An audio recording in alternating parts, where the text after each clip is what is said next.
Thomas Ferrier, bonjour. Bonjour. Alors aujourd'hui dans notre émission nous allons aborder le cas des élections européennes qui auront lieu donc, en mai 2019. On va aborder le cas français et puis après les autres pays européens. Alors déjà les têtes de liste en France. Alors déjà les têtes de liste on ne les connaît pas, et seule la France Insoumise a donc présenté deux candidats, un homme et une femme, qui sont illustres inconnus, donc je suis donc incapable de les citer de tête. En tout cas Mélenchon n'est pas candidat, n'est pas tête de liste. La problématique va être la même pour à peu près tous les candidats, c'est-à-dire que ce sont des gens qui sont déjà députés à l'Assemblée nationale et qui devraient quitter l'Assemblée nationale pour le Parlement européen s'ils sont élus. Ensuite, c'est une élection atypique, l'élection européenne. On sait que la participation n'est pas exceptionnelle et on sait que les grands partis n'ont pas forcément brillé. Donc une tête de liste, qui par exemple Laurent Wauquiez serait le candidat assez naturel de LR comme tête de liste aux élections européennes, prendrait un grand risque. Est-ce qu'il est prêt à le faire ? Ce n'est pas certain. Alors si on fait un tour d'horizon de la gauche à la droite, qui est à peu près certain d'être candidat ? Donc outre le cas de la France Insoumise, où donc Mélenchon n'y va pas, il y a le cas du Parti Socialiste. Alors le Parti Socialiste est crédité dans les sondages de 4% des voix, il est en phase d'effondrement complet, étouffé totalement à la fois par Mélenchon à gauche et surtout par En Marche à droite ou au centre. Olivier Faure, quand même un dirigeant du PS comme extrêmement effacé, extrêmement inconnu du plus grand nombre. À l'image du PS actuel, ça va être très difficile. Donc ils ont même cherché à aller en Belgique, trouver une tête de liste pour la France. C'est assez paradoxal. Candidat belge qui a décliné l'offre. C'est dire que le Parti Socialiste est en grande difficulté et certains parlent de Julien Drey. Bon, je pense que si Julien Drey est tête de liste du Parti Socialiste, il fera bien les 4% annoncés. Donc ça pourrait même aboutir à aucun député socialiste au Parlement européen, tout simplement, puisque la barre, ça sera 5%. Alors il faut quand même savoir que Macron a rétabli une circonscription unique nationale. Les 8 circonscriptions existantes auparavant ont disparu. On a retrouvé le système antérieur. Dans ce contexte-là, ça reste une élection nationale quand même, donc avec des enjeux qui sont plus forts que 8 petites élections européennes. C'est difficile pour En Marche parce que Macron donc, est président, il ne sera donc pas tête de liste ni candidat. La République En Marche est un parti quand même extrêmement artificiel, extrêmement récent, qui n'a quand même pas de grandes figures émergentes. On pourrait supposer que le Premier ministre agisse pour la campagne, mais logiquement il ne devrait pas être tête de liste non plus, donc à moins de perdre ses fonctions de Premier ministre. Dans ce cas-là, ce serait Édouard Philippe qui serait tête de liste. C'est pas complètement absurde. Bon, ça va être très difficile en tout cas, puisqu'il ne faut pas faire d'ombre au président. Donc le candidat qui sera choisi sera forcément suffisamment effacé pour ne pas porter préjudice à l'image de Macron. À droite, donc Wauquiez. Wauquiez veut-il y aller ou pas ? Wauquiez devra préciser ses positions sur l'Europe, c'est ça la difficulté. Parce que Wauquiez, sur cette question, n'est pas très clair. Moi, je sais la ligne qu'il faudrait qu'il défende. Il faudrait qu'il fasse ce que j'explique depuis longtemps dans les différentes émissions, à savoir une synthèse entre un discours identitaire et un discours européen. Or, c'est possible. LR a fait campagne sur la France qui restera la France. Pourquoi ne pas faire comme slogan pour que l'Europe reste l'Europe ? Ça pourrait être une très bonne stratégie pour LR d'avoir ce slogan-là, pour que l'Europe reste l'Europe. Ça permet d'éviter d'être accusé d'euroscepticisme et ça permet en même temps de défendre un côté identitaire bien affirmé. Donc je propose, je vends mes idées parfois d'une certaine manière, donc je pense que si Laurent Wauquiez est candidat, et à mon avis il doit être candidat parce qu'il faut quand même qu'il apparaisse médiatiquement comme un candidat, avant les élections présidentielles de 2022, il faut quand même qu'il émerge. Et il peut faire un score correct avec cette ligne-là pour que l'Europe reste l'Europe. Le fera-t-il ? Verra-t-il cette émission ? Ou d'autres le verront, lui diront-ils ? Je n'en sais rien. Alors, à droite de Wauquiez, Marine Le Pen ne veut pas aller aux élections européennes, ne veut pas être tête de liste. Pourquoi ? Pour deux raisons. D'abord, elle tient à son mandat de députée nationale.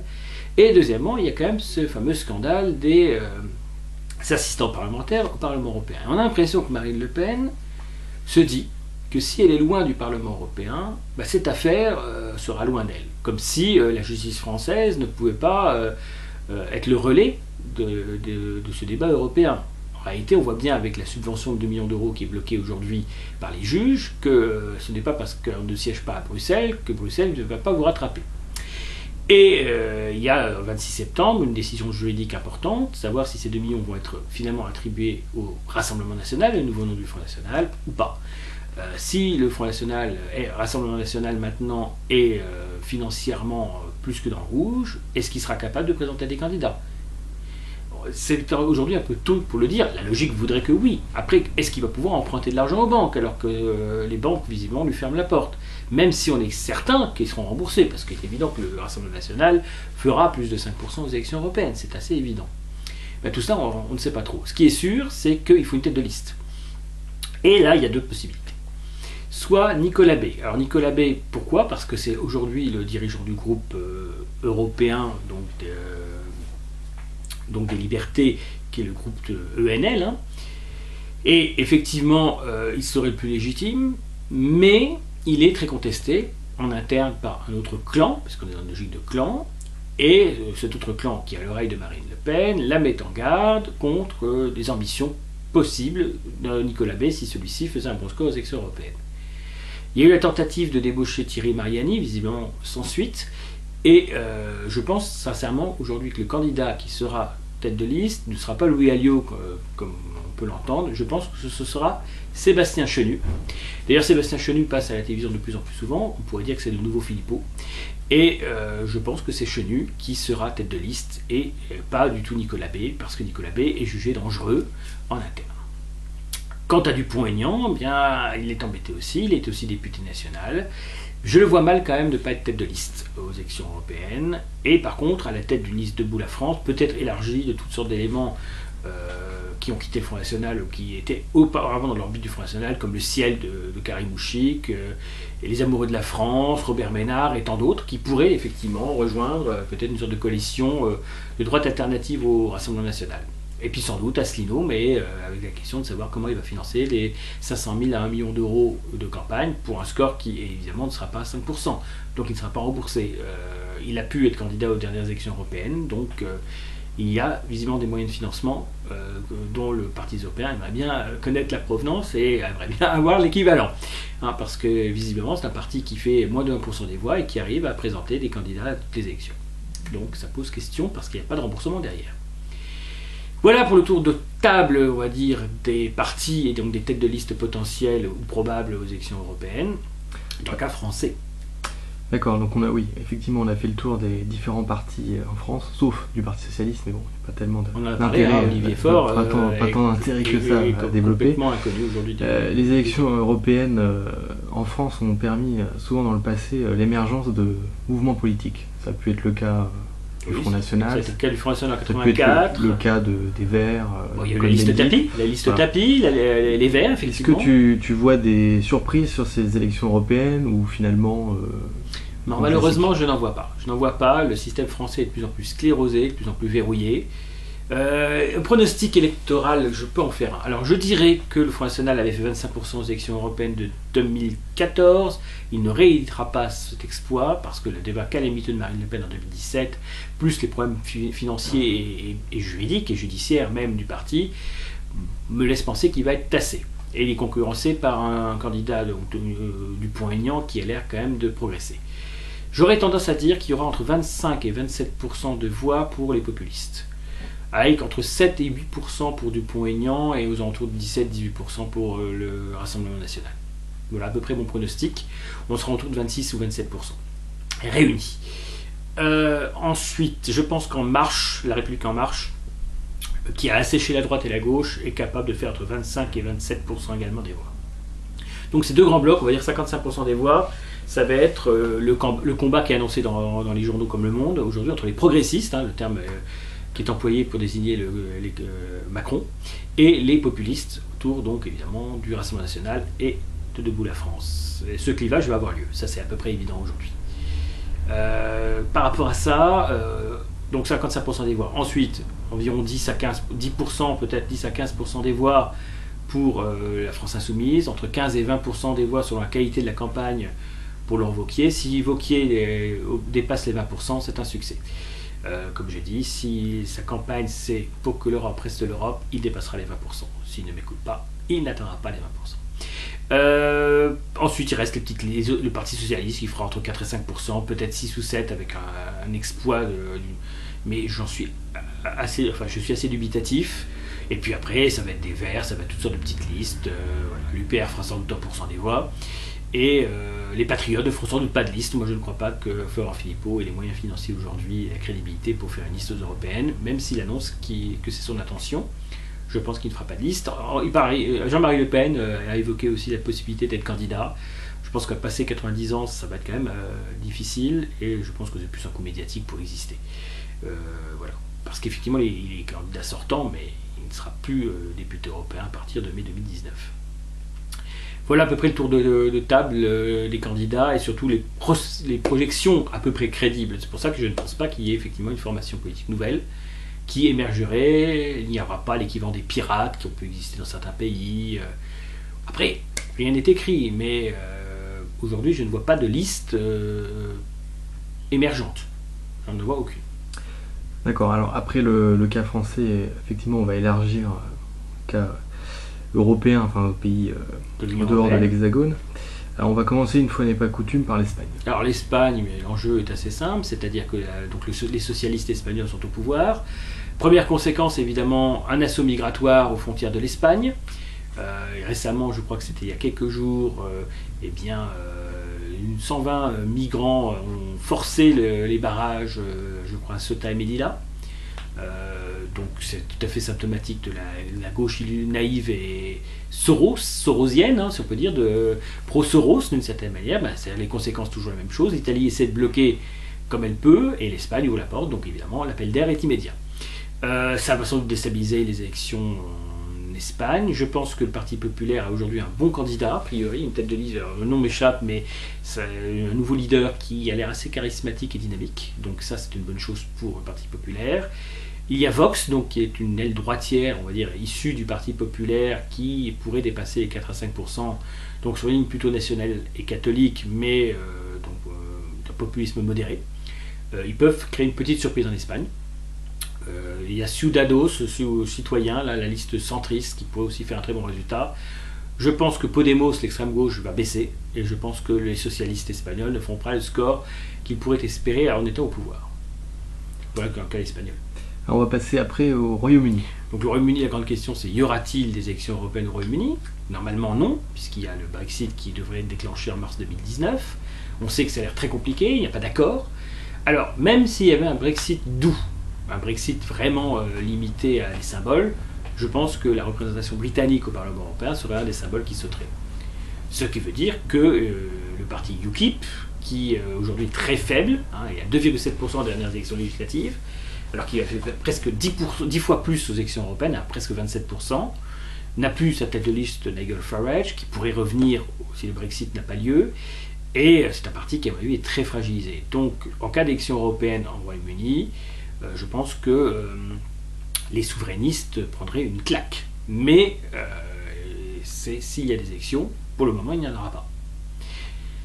Voilà, pour le cas britannique. Alors l'Allemagne, avec une Angela Merkel assez fragilisée, comment tu vois les élections européennes? L'Allemagne, la situation est assez simple, c'est-à-dire qu'on a des vainqueurs qui sont des vaincus. C'est paradoxal, hein, mais le gouvernement actuel est une coalition de vaincus. La CDU a fait son plus mauvais score aux dernières élections législatives, et le SPD, les sociodémocrates, aussi. Les sociodémocrates avaient annoncé qu'ils ne feraient pas coalition avec Angela Merkel, qu'ils ne joueraient pas la carte de la grande coalition. Ils ont renié leurs paroles, ils sont revenus sur leurs décisions et ils ont accepté une grande coalition. Donc on a la grande coalition la plus fragile de l'histoire de l'Allemagne.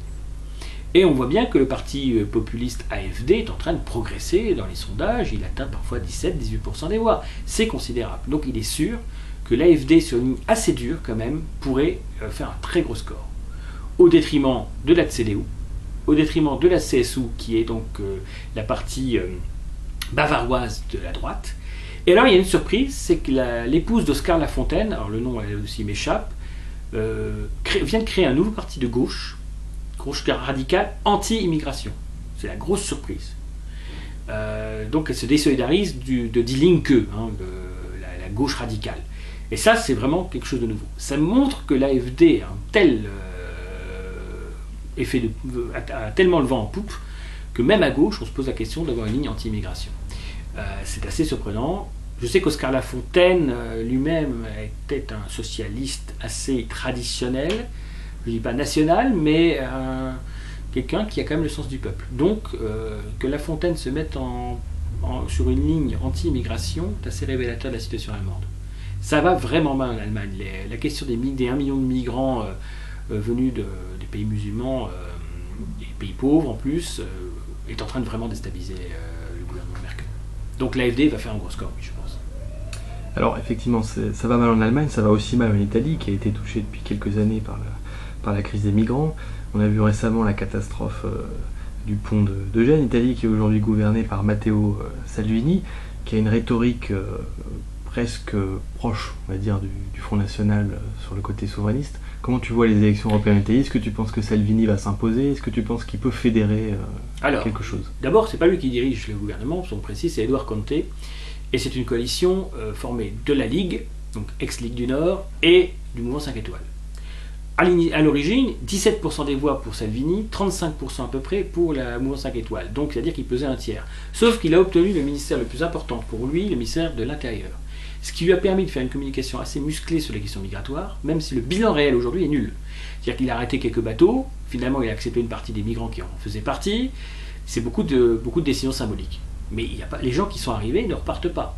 Donc le bilan réel de Salvini aujourd'hui, après il est là depuis très peu de temps, est quand même très faible. C'est d'ailleurs la démonstration qu'il n'y a pas de solution nationale à la question migratoire. Il peut y avoir des discours musclés, mais les actes ne sont pas derrière. Ils ne peuvent pas être en fait, tout simplement. C'est-à-dire que par exemple, Salvini dit qu'il va renvoyer des bateaux en Libye. Il le dit. Est-ce qu'il l'a fait? Non. C'est un chantage. Donc, pour l'instant, ça marche. Puisqu'en fait, dans les sondages, la Ligue est en train d'exploser littéralement, est en train de progresser considérablement, au détriment notamment de la droite, de Berlusconi, qui est en train de vraiment d'avoir droit à un enterrement de première classe, mais aussi le mouvement 5 étoiles. Le mouvement 5 étoiles est en train de baisser, la Ligue est en train de profiter de cet affaiblissement. Donc, stratégiquement, Salvini va, à mon avis, encore séduire pour mal de temps.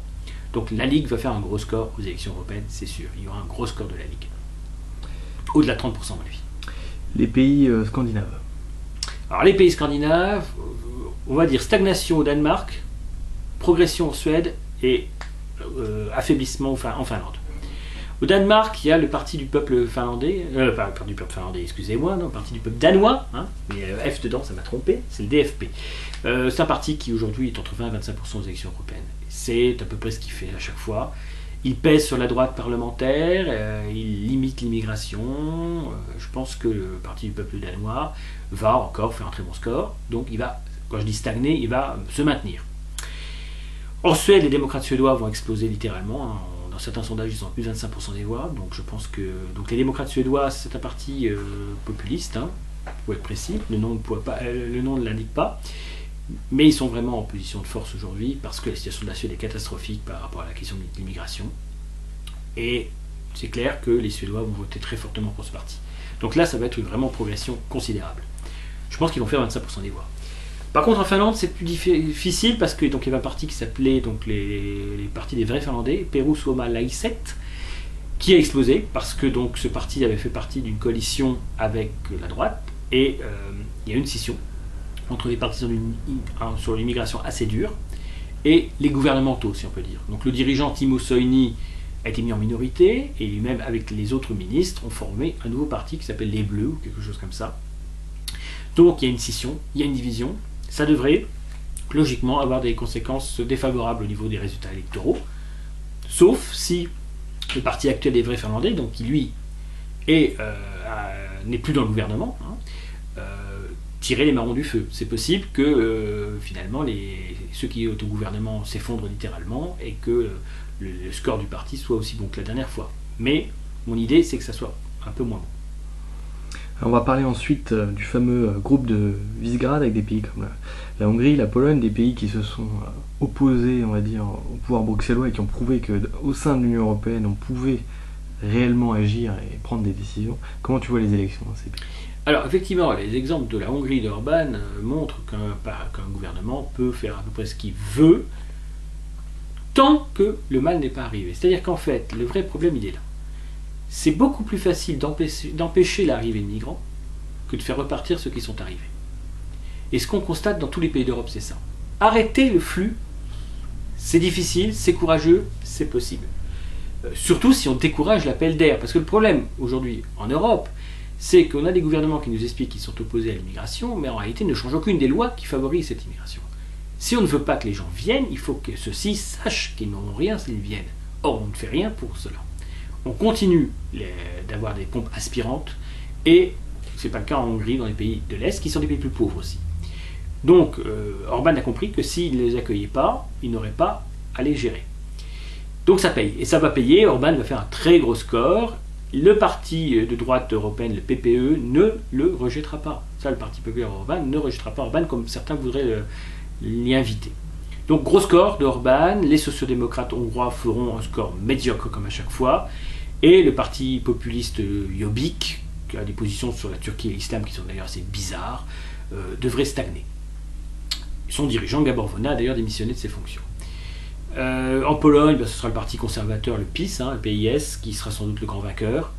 Les populistes polonais, qui sont souvent liés à la liste Cookies, où certaines figures de la droite la plus nationaliste polonaise ont réussi à se retrouver au Parlement national. Eh bien, je pense qu'effectivement, ils seront aussi assez forts. Je pense que la gauche et le Parti libéral, le PO, vont faire des scores assez médiocres. Médiocres, il faut s'entendre, mais pas des grands scores. Les conservateurs vont gagner. En Tchéquie, ça va être la droite qui va s'imposer, avec également un parti populiste de droite nationale qui s'appelle le SPD, qui est dirigé par un tchéco-japonais qui s'appelle Okio Tokomura, et qui a l'air d'être en vraie position de force. C'est encore le paradoxe. C'est un peu le paradoxe à la Wilders aux Pays-Bas, c'est-à-dire des gens qui sont des figures qui représentent la droite nationale, mais qui ne sont pas forcément à l'image qu'on peut s'attendre du peuple concerné. C'est le paradoxe de certaines formes de populisme en Europe. Slovaquie, le parti du peuple slovaque, donc le SNS, devrait faire un score à peu près honorable de 5 à 10%. Je pense que le pouvoir en place n'a pas beaucoup d'inquiétude à avoir aux élections européennes. Les grands partis vont faire des scores à peu près classiques qu'ils ont l'habitude de faire. Il n'y aura pas de surprise. Voilà à peu près. Donc j'ai parlé des Pays-Bas rapidement. On n'a pas dans la liste de tout ce qui reste. Et bien, écoute, on va parler peut-être de la Grèce pour terminer. Alors la Grèce, on va parler des Pays-Bas aussi parce qu'effectivement... Donc la Grèce qui vient, vient enfin de sortir de sa mise sous tutelle de la BCE, du FMI, depuis la grave crise qui a touché il y a 8 ans. Alors la Grèce, elle a été victime, on va le dire très clairement, d'une part des spéculateurs américains qui ont tapé sur l'euro en se servant du maillon faible grec. Elle est victime de la gabegie de ses gouvernements qui ont dépensé l'argent public massivement, d'un système qui ne fonctionne pas, l'impôt ne rentrait pas, il n'y a pas de cadastre. Les églises ont refusé de mettre de l'argent, les armateurs, les grands armateurs grecs ont refusé toute assistance au peuple grec, donc les Grecs ont morflé. En fait, c'est simple, si vous pensez que vous vivez à 20 ou 30% au-dessus de vos moyens, lorsqu'il y a le banquier qui vous rappelle à l'ordre de la réalité de vos comptes, ça fait très mal. Donc, quand vous n'avez plus d'argent, vous mangez des pâtes. C'est assez dramatique pour le peuple grec, c'est sûr. Et donc, il est parti de très bas. Il a beaucoup souffert, il remonte la pente, mais voilà, la situation, c'est que la Grèce a été ramenée à sa réalité économique. Et la Grèce, c'est un pays qui n'est quand même pas un des pays les plus prospères de l'Europe. Donc, électoralement, Tsipras a dû faire le travail pour la droite, finalement, parce que c'est étrange, c'est que la gauche radicale a appliqué un programme de droite libérale, mais il n'y a pas trop d'alternatives, et ils l'ont fait. Après, est-ce qu'ils vont être récompensés dans les urnes? Je ne sais pas. Ce qui est sûr, c'est que les socialistes grecs, comme les socialistes français, le PASOK, vont prendre une rouste pas possible. La nouvelle démocratie, qui était aussi mouillée dans tous les problèmes, va peut-être remonter légèrement la pente. Et puis, l'Aube dorée va certainement conserver des députés. C'est difficile, il n'y a pas eu d'élection depuis un certain temps, mais visiblement, rien ne laisse penser que l'Aube dorée va s'effondrer. Voilà à peu près la situation de la Grèce. Et donc je parlais des Pays-Bas. Les Pays-Bas, situation intéressante aussi. Donc Wilders, à mon avis, va baisser. Je pense que ça commence à être un candidat un petit peu usé, Geert Wilders. Et il y a la montée d'un parti de droite populiste nouveau, dont le nom m'échappe, mais qui est dirigé par un certain Thierry Baudet, donc un nom français, mais qui est un néerlandais, qui est un proche d'ailleurs de Julien Rochdy en France. Et ce Thierry Baudet a l'air de progresser fortement dans les intentions de vote aux élections européennes. Donc ça pourrait être la surprise. Un tassement de Wilders qui fera un score correct, mais qui ne sera pas le score qu'il faisait avant. Et cette progression sans doute de ce parti de Thierry Baudet. Voilà pour le cas des Pays-Bas. Après, il y a d'autres pays d'Europe, la Bulgarie avec le GERB et la coalition de droite avec les populistes. C'est difficile de savoir ce que ça donnera. La Roumanie, à mon avis, c'est les deux grands partis classiques qui vont encore s'imposer. Le Portugal, c'est à peu près la même chose. L'Irlande, il n'y a pas de surprise particulière à attendre. Peut-être une progression du Sinn Féin, mais c'est une hypothèse de travail. Voilà, il n'y a pas pas de grande surprise à attendre de ces petits pays. Et donc suite à ces élections donc, de mai 2019, à quoi on peut s'attendre finalement au niveau des groupes parlementaires à Strasbourg, des coalitions? Alors ça, c'est quelque chose de très important. Aujourd'hui, il y a 2 groupes parlementaires. Pour simplifier, on va dire le groupe FN ou RN maintenant, autour donc du parti de Marine Le Pen, et puis il y a le groupe UKIP, autour de Farage et ses amis. Donc à partir de mai 2019, au 26 mai 2019, il n'y aura plus de groupe UKIP, puisque logiquement il n'y aura pas d'élection britannique. Il faut 7 pays, des représentants de 7 pays pour faire un groupe. Là, ça va se poser le problème. Les pays scandinaves refusent de faire partie d'un groupe avec le RN de Marine Le Pen. Donc on a la Finlande, le Danemark, la Suède, qui vont se retrouver sans groupe. Dupont-Aignan va chercher un groupe également pour la France.